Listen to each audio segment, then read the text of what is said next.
Sherlock হোমসের Watson ছিল, ফেলুদার তোপসে ছিল, ব্যোমকেশের অজিত ছিল, কিন্তু এই রকম স্যাটেলাইট যদি হতো তাহলে কতটা রহস্য সমাধান হতো সন্দেহ আছে। এখানে ফেলু বক্সির রহস্য ঠিকঠাক মানে সমাধান হচ্ছে।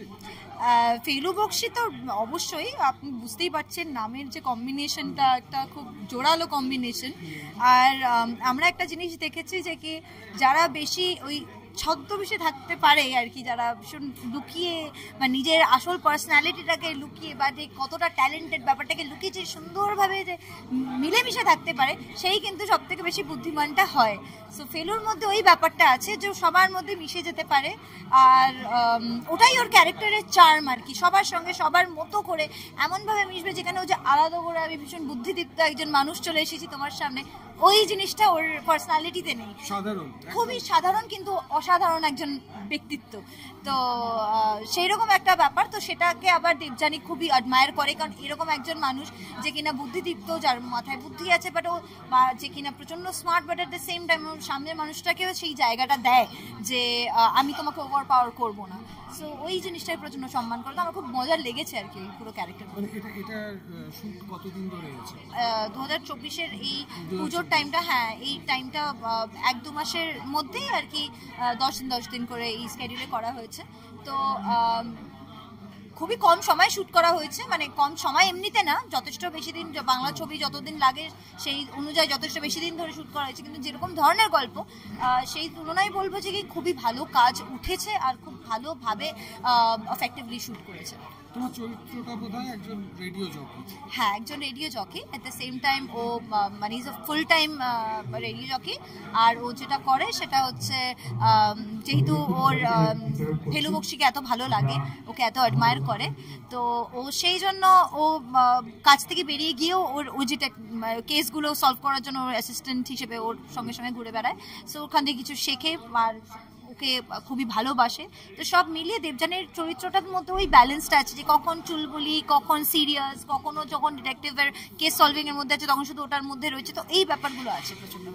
আর দুর্গাপুজোর পর থেকে শুট শুরু হয়েছে? হ্যাঁ, দুর্গাপুজোর আগেই শুরু হয়েছে। হ্যাঁ, আগেই শেষ হয়ে গেছে। দুর্গাপুজো আর বড়দিনটা এবারে বিরাট বড় দিন ছিল। হ্যাঁ, অবশ্যই। মধুমিতার জীবনে বড়দিনটা বিরাট বড় দিন ছিল।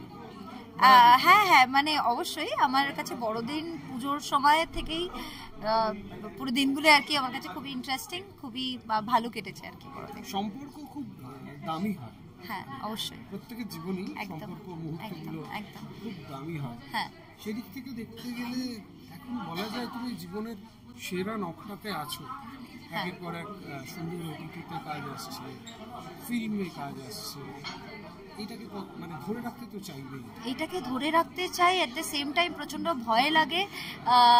একটাই জিনিস যে সাকসেস পাওয়াটা ইজ ভেরি, মানে I wouldn't say very easy, but এটার থেকেও বেশি কঠিন হচ্ছে ওই জিনিসটাকে কিভাবে আমি ধরে রাখবো, বা আমি তাও ওটা যেন আমার মাথায় না চড়ে বসে।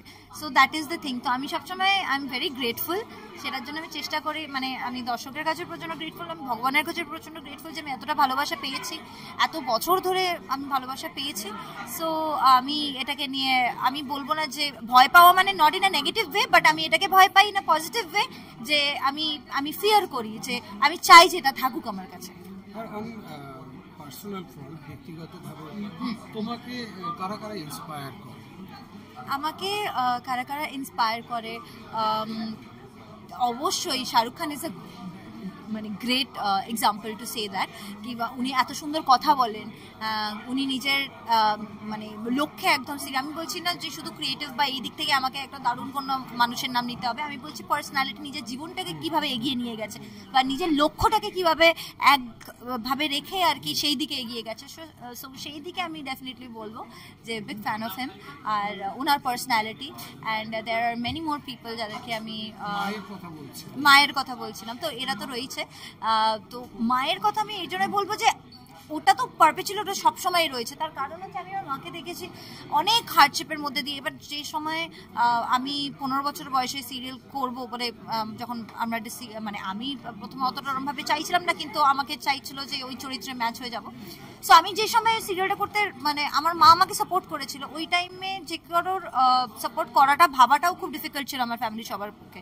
সো আমার মাও জানে, মানে she was very supportive. And also এখনও আমি দেখেছি যে কোনো নেগেটিভ কোনো সিচুয়েশনে হলে ওটার মধ্যেও একটা পজিটিভ কিছু একটা বার করে। সো ওরকম স্ট্রং পার্সোনালিটি যদি সত্যি আমি অতটাও নই, তো মা আমার কাছে যার কথা আমি জিজ্ঞেস করলাম না তার সম্বন্ধে একটু বলো।